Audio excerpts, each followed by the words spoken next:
사울이 다윗을 미워하고 시기한 지 꽤 시간이 좀 흘렀습니다. 다윗은 그동안 사울과 어떻게 해서든지 화목해 보려는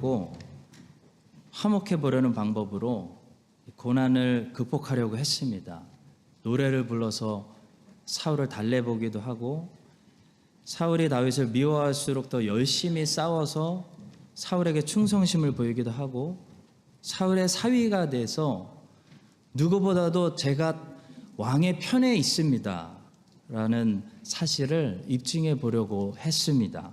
근데 그 방법이 안 통한다는 사실을 깨닫고 다윗은 이제 다른 방법으로 하나님이 허락하신 이 사울 견디기, 고난 견디기를 시작합니다. 바로 사울로부터 멀리 피하고 도주하고 도망치는 방법입니다. 성도 여러분, 성경은 할 수 있거든 모든 사람들과 더불어 화목하라 라고 말씀합니다. 바울이 여기서 왜 할 수 있거든 이라고 했을까요? 아무리 노력해도 화목할 수 없는 그런 관계도 이 땅에는 있기 때문입니다. 그럴 때는 어떻게 해야 될까요? 왕을 위해서 충성스럽게 싸우고 왕의 사위가 되고 왕을 달래는 노래를 부르고 최선을 다했는데도 왕이 계속 나에게 창을 던질 때 우리는 어떻게 해야 됩니까? 이제 다른 방법으로 하나님이 허락하시는 이 사울 견디기, 고난 견디기를 해야 됩니다. 바로 최대한 사울을 피하고 멀리하고 도주하는 것입니다. 이 말은 소명을 포기하라는 말이 아닙니다. 다윗은 이스라엘의 왕이 돼서 하나님의 백성들을 섬겨야 되는 이 소명을 포기하지 않았습니다. 다윗은 포기하지 않고 견디고 참았기 때문에 고통을 당한 거죠. 포기하면 쉽습니다. 다 그만둬버리면 고통에서 당장 벗어날 수 있습니다. 근데 하나님이 주신 섬김의 소명을 포기하지 않기 때문에 다윗이 고통당하는 거죠. 다윗은 소명을 포기하지 않고 고통스럽다더라도 참고 견뎠는데요. 어떤 방법으로 이제 견뎌야 됩니까?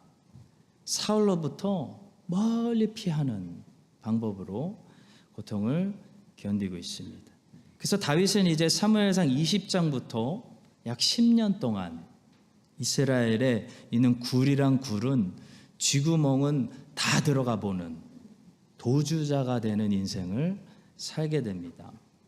근데 우리가 잊지 말아야 할 한 가지가 있습니다. 다윗이 이렇게 여러 가지 방법을 사용해서 사울이라는 인생의 고난을 견뎠는데요. 다윗이 끝까지 사용하지 않은 한 가지 방법이 있었습니다. 바로 다윗은 사울을 미워하거나 사울과 같이 전쟁하거나 사울을 죽이려고 하지는 않았습니다. 다윗은 끝까지 그 방법은 보류하면서 하나님이 얹어주시는 이 사울의 무게를 견뎠습니다. 왜냐하면 다윗은 재판과 판단을 하나님께 맡겼고 복수도 하나님의 몫이라는 것을 인정했기 때문입니다. 그래서 다윗이 사용할 수 있는 남은 최선의 방법, 이제 사울로부터 최대한 멀리 피하고 굴이랑 굴은 다 들어가고 숨는 방법밖에 없습니다. 그렇게 환난 중에 도망치면서 최대한 멀리 피해야 될 때 우리는 무엇을 기억해야 될까요? 첫 번째로 하나님께서 어떤 분이신지를 기억해야 됩니다. 하나님께서는 모든 사람들을 다스리시는 주관자이시다. 이 사실을 기억해야 됩니다. 다윗이 라마나요스에 있다는 소문을 듣고 사울이 다윗을 잡으려고 전령들을 보냈습니다.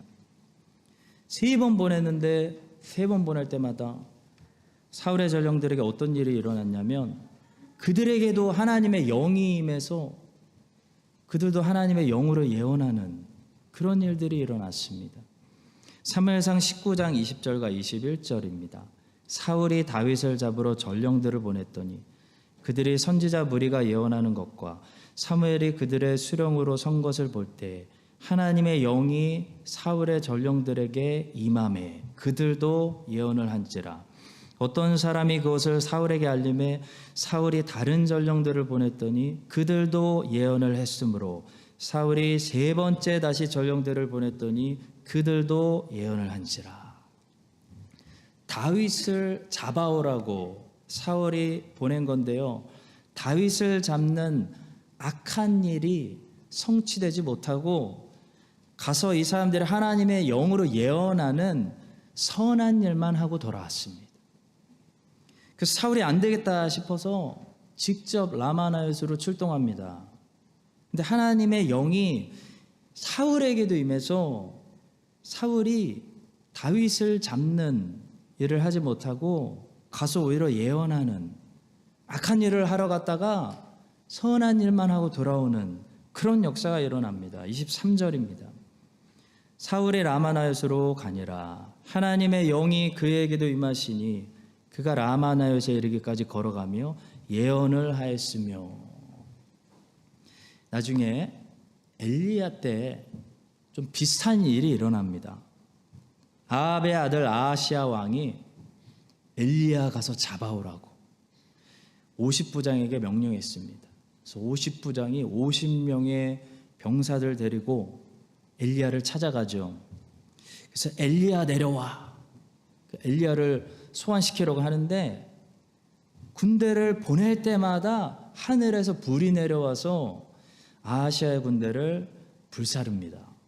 열왕기하 1장 10절입니다. 엘리야가 50부장에게 대답하여 이르되 내가 만일 하나님의 사람이면 불이 하늘에서 내려와 너와 너의 50명을 살을지로다. 하매 불이 곧 하늘에서 내려와 그와 그의 군사 50명을 살랐더라. 이런 일이 2번 연속 일어났습니다. 그런데도 아하시아 왕의 마음이 강팍해가지고 세 번째 군대를 또 보냅니다. 근데 세 번째 50부장이 다행히 겸손히 엘리야에게 은혜를 구해서 그들은 하늘에서 내려오는 불을 겨우 피할 수가 있었죠. 엘리야 때 엘리야를 잡기 위해서 3번 군대를 보낸 아하시아 왕과 라마나요스에 있는 다윗을 잡기 위해서 계속 악한 계획이 실패하는데도 3번 전령들을 보낸 이 사울의 모습은 굉장히 흡사한 모습입니다. 근데 두 이야기에서 다른 점은 하나님이 하나님의 종들을 지키시는 방법입니다. 하나님께서는 엘리야라는 하나님의 종을 구원하시기 위해서 하늘에서 불을 내리셨습니다. 그래서 엘리야의 원수들을 다 불살라 버렸습니다. 근데 하나님께서 라마나요스에 있는 하나님의 종 다윗을 구원하시기 위해서는 다윗의 원수들의 마음을 악한 마음에서 선한 마음으로 완전히 바꿔버리셨다는 거죠. 하나님은 하늘에서 불을 내리셔서 다윗의 문제를 한 방에 끝내실 수 있었습니다. 근데 그렇게 하지 않으시고 악한 일들이 일어나지 않고 악한 마음들이 선한 마음으로 바뀌도록 바꾸셨다는 거죠. 다윗을 잡으러 온 사람들이 라마나요스에 와서 다윗을 잡는 일을 하는 것이 아니라 하나님의 영에게 감동돼서 예언하는 그런 일을 하고 돌아갔습니다. 사울 왕도 그렇게 돌아갔습니다. 성도 여러분, 하나님께서는 우리를 오늘도 여러 가지 방법으로 구원하실 수 있습니다. 하나님은 하늘에서 당장 오늘 불을 내리셔서 우리들의 모든 문제들을 소멸시켜 버리실 수 있습니다. 그러나 하나님께서는 더 놀라운 방법을 사용하실 수도 있는데요. 바로 우리의 문제를 변화시켜서 내 문제가, 내 원수가 나를 해치지 않고 오히려 나에게 축복이 되게 하는, 오히려 나에게 플러스가 되게 하는 그런 일도 하실 수 있는 분이 우리 하나님이시라는 사실입니다. 발람이 이스라엘을 저주하기 위해서 모압에 있는 산 위에 높이 섰습니다. 근데 입만 열면 이스라엘을 향한 저주가 나오는 것이 아니라 축복이 나오게 하시는 그런 분이 하나님이라는 거죠. 야곱이 야복강에서 주님과 밤새도록 씨름하면서 에서와 에서의 400명 군대로부터 구원해달라고 기도했습니다. 하나님이 하늘에서 불을 내리셔서 에서의 군대를 사라지게 하거나 그냥 다른 곳으로 가게 하실 수도 있었는데요. 하나님은 그렇게 하시지 않고 에서의 마음을 바꾸십니다. 에서가 바뀝니다. 그때부터 에서가 야곱의 가족들을 보호해주는, 가이드해주는 야곱의 바디가드로 바꾸셨다는 거예요. 야곱은 원수 에서의 얼굴에서 기대하지 않았던 하나님의 얼굴을 보게 됩니다. 창세기 33장 10절입니다. 내가 형님의 얼굴을 배운즉 하나님의 얼굴을 본 것 같사오며 형님도 나를 기뻐하심이니이다. 야곱이 눈이 말똥말똥 에서의 얼굴을 보니까 하나님의 얼굴인 거예요. 하나님이 바꾸신 거예요. 성도 여러분, 하나님이 하늘에서 불을 내리셔서 원수 문제 없애주시지 않는다면 하나님이 문제를 바꾸셔서 여러분들을 축복해 주실 것을 기대하시기 바랍니다. 하나님은 모든 호흡 있는 사람들을 그분의 기쁘신 뜻을 따라 우리를 훈련하는 몽둥이와 채찍으로 사용하실 수도 있고 우리를 축복하는 선한 도구로 사용하실 수도 있기 때문에 우리는 하나님께 기도하고 하나님을 바라보고 하나님께 피하고 하나님께 의지하는 그런 신앙인들이 환난 중에 첫 번째로 기억할 점이 바로 그거라는 거예요. 역사는 하나님이 지금도 주관하시고 호흡 있는 모든 사람들도 하나님이 기뻐하신 뜻대로 주관하고 계시다는 사실을 쓰고 계신다는 사실을 믿으시기 바랍니다. 에스더 이야기를 이번 주에 다시 묵상하게 됐는데요. 그 전에 몰랐던 새로운 사실을 묵상하게 되었습니다.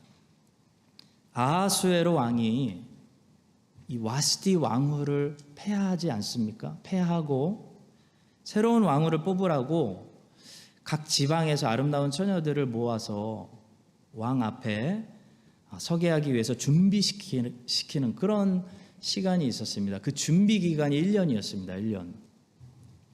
자, 그때 그 준비된 처녀들이 이제 자기 시간이 돼서 왕 앞에 나아갈 때 왕에게 최대한 잘 보이기 위해서 가장 아름답게 보이기 위해서 이 처녀들에게 왕실에서 공급되어지는 기본적인 사례가 있었고요.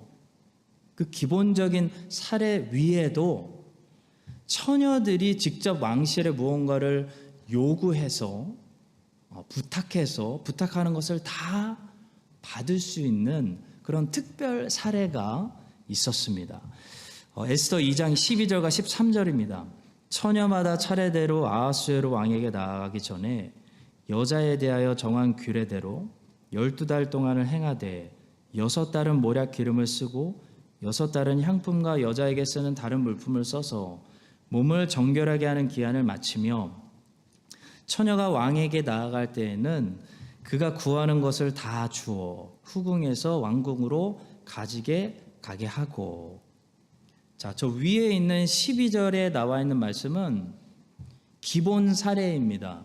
6개월치 왕실에서 제공하는 모략 기름부터 쓰고 6개월치 왕실에서 제공하는 향품 및 다른 물품들을 써서 준비했습니다. 이 모든 각 지방에서 뽑힌 처녀들에게 제공되는 기본 사례였습니다. 그 기본 사례 위에 저 밑에서 13절에서 말씀하신 말씀은 각 처녀가 내가 생각할 때 저는 이 드레스가 제일 이쁠 것 같아요. 그런 식으로 왕에게 나아갈 때 그가 구하는 모든 것을 왕실로부터 받을 수 있는 특별 사례를 줬다는 거예요. 그래서 거의 모든 처녀들이 어떻게 했겠습니까? 왕 앞에 나아갈 때 최대한 아름답게 잘 보이려고 저는 이런 가방 하나 주세요. 저는 이런 옷을 주세요. 뭐 이쁠까요? 이렇게 준비하고 나갔다는 거예요. 근데 저는 놀라운 사실을 발견했습니다.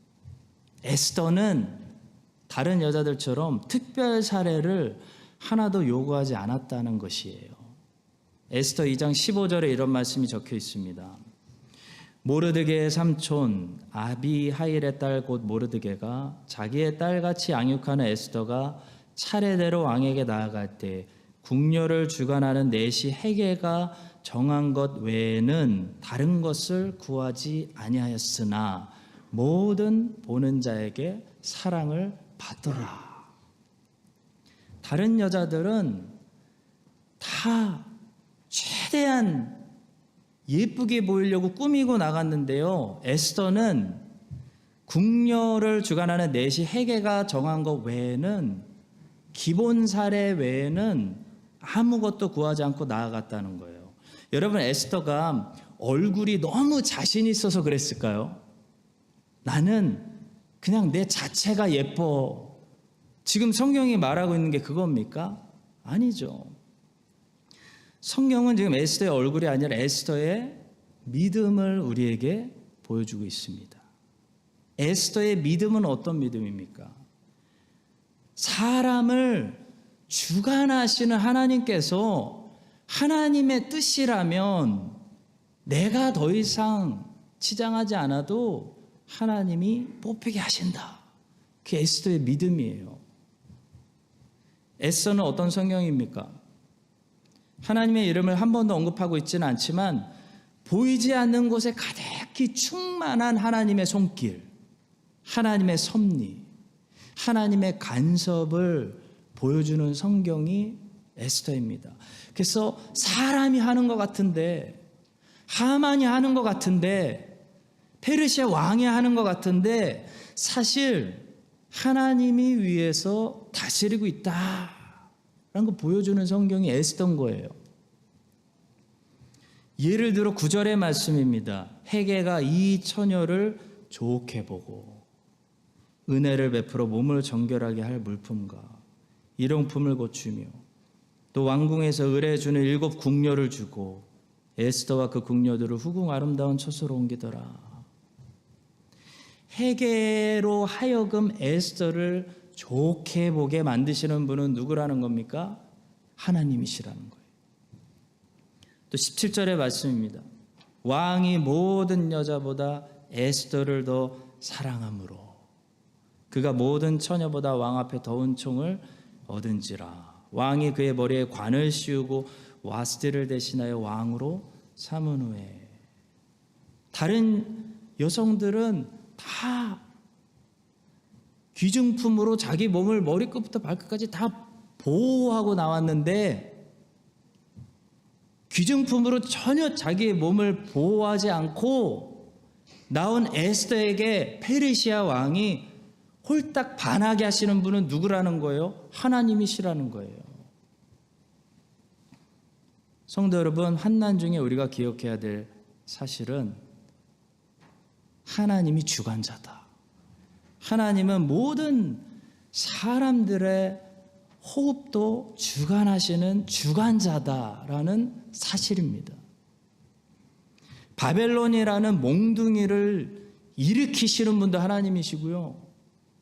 페르시아라는 나라를 일으키셔서 이스라엘에게 특별한 관용을 베풀게 하시는 분도 하나님이시라는 사실이에요. 다윗은 그걸 믿고 있는 거예요. 사울을 일으키신 분이 하나님이라는 걸 믿고 있는 거예요. 그래서 하나님이 합당하게 보신다면 필요하시면 하늘에서 불을 내리실 수 있다고 보는 거예요. 하나님이 원하시면 사울 바꿀 수 있다라고 믿는 거예요. 에서를 바꿀 수 있습니다. 발람도 바꿀 수 있어요. 근데 다 하나님이 우리 인생에 필요하다고 판단하시기 때문에 놔두시는 거예요. 다윗은 이걸 믿는 거예요. 여러분과 제가 인생에 일어나는 모든 환난과 문제들 속에서도 모든 상황과 모든 사람들을 주관하고 다스리시는 하나님의 주권을 우리가 신뢰할 때 절망하지 않습니다. 어떤 상황에서도 의심하지 않는, 모든 것이 협력하여 하나님의 예비하신 선한 뜻이 이룰 줄 믿는 거예요. 다 도구로 보는 거예요. 내가 훈련받고 있다라고 생각을 하는 거예요. 에스더처럼 하나님을 이렇게 신뢰하며 하나님께 모든 것을 맡기며 세상 것들로 나를 보호하고 꾸미지 않았어도 담대하게 에스더처럼 앞으로 나아갈 수 있는 여러분과 제가 될 수 있기를 예수 그리스도의 이름으로 축원합니다. 두 번째로 환난 중에 우리가 의지할 것은 하나님의 신실하심 밖에 없습니다.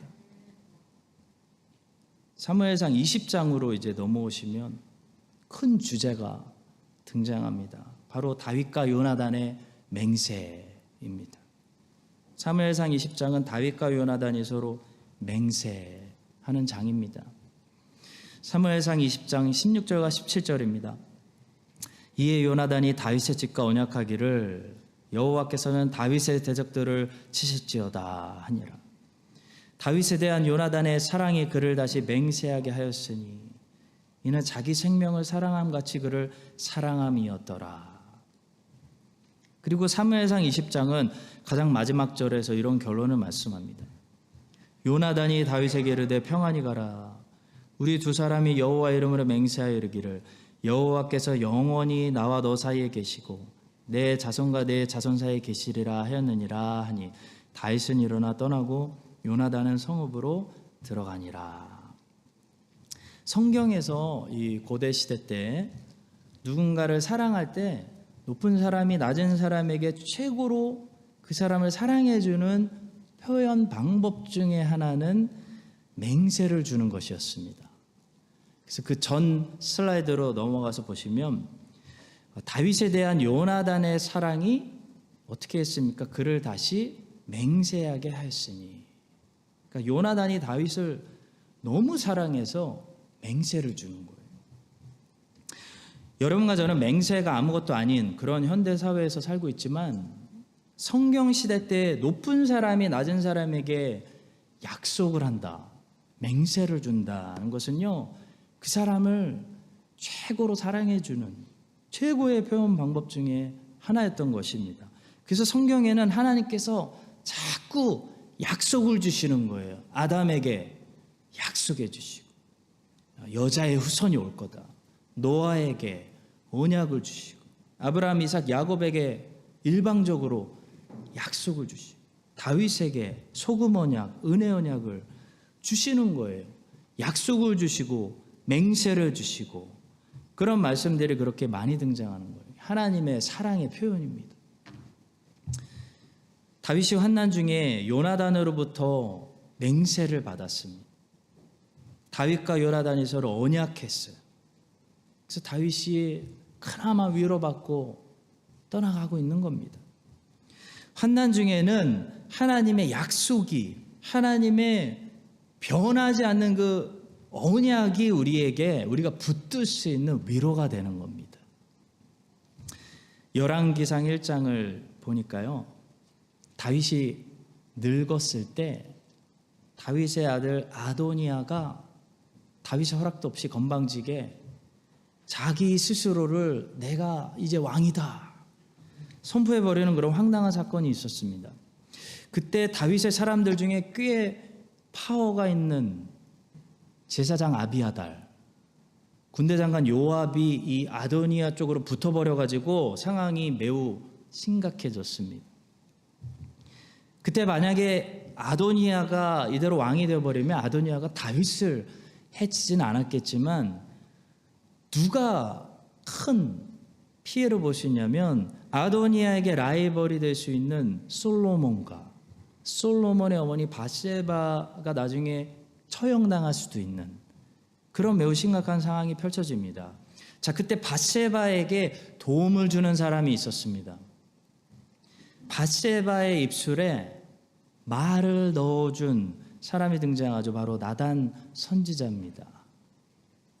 나단 선지자가 밧세바의 입술에 넣어준 그 말대로 밧세바가 다윗에게 나아가서 그대로 말했더니 어떻게 되냐면 다윗이 밧세바가 걱정하는 문제들을 싹 해결해주고 솔로몬을 왕으로 세워버리는, 그러니까 밧세바의 문제가 한 방에 해결되는 그런 반전의 역사가 일어나게 됩니다. 도대체 나단 선지자가 밧세바에게 가서 뭐라고 말하라고 했기에 그 나단 선지자가 넣어준 말을 듣고 다윗이 문제를 그냥 싹 해결해 버렸을까요? 바로 다윗이 이전에 행했던 맹세에 대해서 호소하라는 말씀이었습니다. 한번 들어보겠습니다. 당신은, 나단 선지자가 밧세바에게 하는 말입니다. 당신은 다윗 왕 앞에 들어가서 아뢰기를, 내 주 왕이여, 전에 왕이 여종에게 맹세하여 이르시기를 내 아들 솔로몬이 반드시 나를 이어 왕이 되어 내 왕이 앉으리라 하지 아니하셨나이까? 그런데 아도니아가 무슨 이유로 왕이 되었나이까?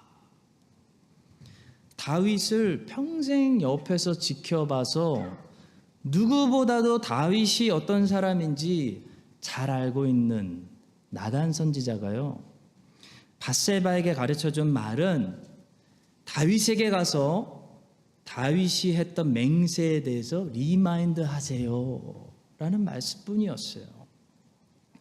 나단 선지자가 왜 이렇게 말하라고 했을까요?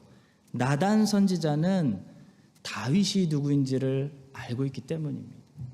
나단 선지자가 아는 다윗은 신실한 왕입니다.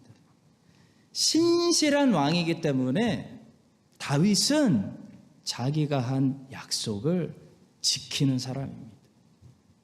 성도 여러분, 환난 때 우리 성도가 기억해야 할 것은 뭘까요? 하나님의 약속이에요. 하나님의 변하지 않는 말씀, 언약이에요. 왜 하나님의 약속이 환난 때 우리에게 그렇게 위로가 되는 겁니까? 상황은 지금 난리가 났는데 왜 하나님의 변하지 않는 말씀을 붙들면 위로를 받는 거예요? 하나님은요, 약속을 지키시는, 말씀하신 대로 역사를 이끌어 가시는 신실하신, 변하지 않는 하나님이라는 사실을 우리가 믿기 때문입니다. 무엇이든지 변하지 않는 이 기록된 말씀 속에 있는 하나님의 모든 약속들은 환난 날에, 세상이 흔들리는 날에 우리가 붙들 수 있는 우리의 피난처가 됩니다. 우리 반석이 됩니다. 하나님은 자기가 말씀하신 것을 철회하시는 분이 아니십니다. 하나님은 말씀해 놓고 바꾸시거나 후회하시는 분이 아니십니다. 하나님은 신실하신 분입니다. 하나님은 신실하셨어요. 하나님이 말씀하신 것을 지키시고 그대로 역사를 이루시는 분이십니다. 밧세바가 환난 날에 다윗의 맹세, 다윗의 말을 붙들고 오직 그 신실한 의지에서 환난에서 구원을 받은 것처럼 신실하신 하나님께서 환난 날에 자신의 언약 밑으로, 자신의 말씀 밑으로 피하는 모든 영혼들에게 하나님께서 말씀하신 대로 보호해 주시고 약속해 주시고 머리털 하나 상하지 않게 지켜주시고 구원해 주시는 은혜를 허락하여 주시기를 신실하신 예수 그리스도의 이름으로 간절히 축복합니다. 마지막 세 번째로, 환난 날에 우리는 낮아지고 겸손을 배워야 됩니다. 하나님이 우리의 삶에 사울을 허락하신다면 분명한 한 가지 사실은 낮아지라는 거죠. 반대로 본문은 우리에게 사울의 엄청난 교만을 보여줍니다. 사울은 너무 교만해져서 다른 훌륭한 사람들을 다 멸시하고 있습니다. 사울은 다윗을 노골적으로 멸시하기 위해서 다윗이라고 부르지 않고 이새의 아들이라고 부르고 있습니다. 별명 부르는 거죠, 별명. 본문 27절입니다. 이틀날 곧 그달의 둘째 날에도 다윗의 자리가 여전히 비었으므로 사울이 그의 아들 요나단에게 묻되 이새의 아들이 어찌하여 어제와 오늘 식사에 나오지 아니하느냐. 이세 아들은 결코 다윗을 칭찬하는 말이 아니라 다윗을 깎아내리는 그런 말입니다. 사울은 모든 사람들이 인정하고 사랑하는 다윗을 멸시하고 무시하는 그런 교만한 사람입니다. 사울은 또 자기를 배신하고 다윗을 도망치도록 나중에 돕게 되는 제사장 아히멜렉에게도 제사장 아히멜렉이라고 부르지 않고요, 그를 낮추어서 아히두베 아들이라고 깎아서 부릅니다. 사무엘상 22장 11절과 12절입니다. 왕이 사람을 보내어 아히두베 아들 제사장 아히멜렉과 그의 아버지의 온 집 곧 노베에 있는 제사장들을 부르매 그들이 다 왕께 이른지라. 사울이 이르되 너 아히두베 아들아 들으라. 대답하되 내 주여 내가 여기 있나이다. 굉장히 교만한 사람. 교만한 사람들은 막 별명을 부르는 거예요. 사울은 화가 나자 모든 사람들이 사랑하고 존경하는 자기의 아들 요나단도 멸시하면서 끔찍한 말을 내뱉고 있습니다. 사울이 요나단에게 화를 내며 그에게 이르되 패역 무도한 계집의 소생아, 네가 이새의 아들을 택한 것이 내 수치와 내 어미의 벌거벗은 수치됨을 내가 어찌 알지 못하랴. 사울은 미쳤습니다. 사울은 얼마나 교만한지요. 얼마나 교만하면 모든 사람들이 존경하고 사랑하는 이스라엘의 제사장, 이스라엘의 왕자, 이스라엘의 영웅을, 전쟁 영웅을 멸시할까요? 자기가 얼마나 더 높다고 생각합니다. 교만은 패망의 선봉이다 라고 했는데요, 사울이 망하려니까 제일 먼저 교만해지고 있는 것을 보게 됩니다. 성도 여러분, 교만이 패망의 선봉이다. 묵상해 보세요. 이 말은 교만이 교만으로 끝나지 않는다는 것을 말합니다. 교만은 교만으로 끝나지 않습니다. 교만은 패망으로 끝납니다. 교만한 사람들 언제까지나 내가 대단하지 그렇게 안 끝난다는 거예요. 교만한 사람들은 패망으로 끝납니다. 그래서 교만은 패망의 선봉이라는 선봉. 반대로 성도 여러분, 성경은 우리에게 겸손하라고 가르치는데요, 우리가 한 가지 기억해야 될 사실은 겸손하라고 가르치는 것은 겸손으로 끝나지 않고 영화와 종기로 끝나기 때문에 겸손하라고 가르치는 거예요.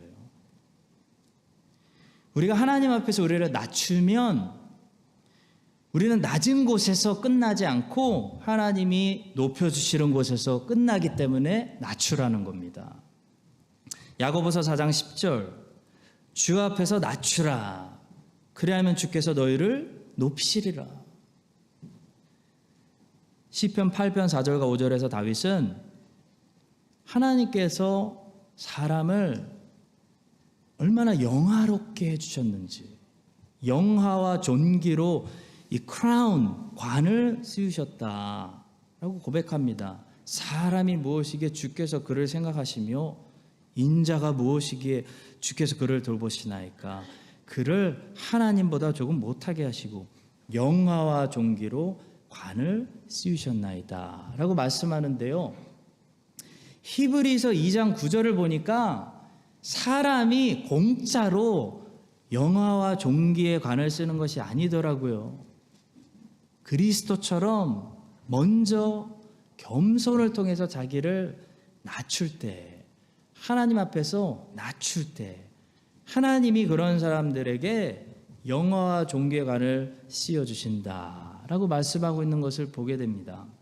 오직 우리가 천사들보다 잠시 동안 못하게 하심을 입은 자, 곧 죽음의 고난받으심으로 말미암아 영광과 존귀로 관을 쓰신 예수를 보니 이를 행하심은 하나님의 은혜로 말미암아 모든 사람을 위하여 죽음을 맛보려 하심이라. 제 딸이 이번 주에 저에게 성경 퀴즈를 냈는데 제가 못 맞췄습니다. 아빠, 성경에서 예수님 다음으로 가장 큰 사람은, 순간적으로, 그래도 제가 목사인데 제 머리를 스치고 지나간 첫 번째 사람 모세였습니다. 성경에서 예수님 제외하고 모세보다 더 위대한 사람은 없습니다. 성도 여러분. 모세지 아니야 아빠. 그래서 두 번째로 생각나는 사람이 골리앗이었습니다. 얘가 지금 키 얘기를 하나 보다. 골리앗이지 아니야 아빠. 그럼 누군데? 세례 요한. 그리고 이제서야 떠오르는 말씀이 있었어요.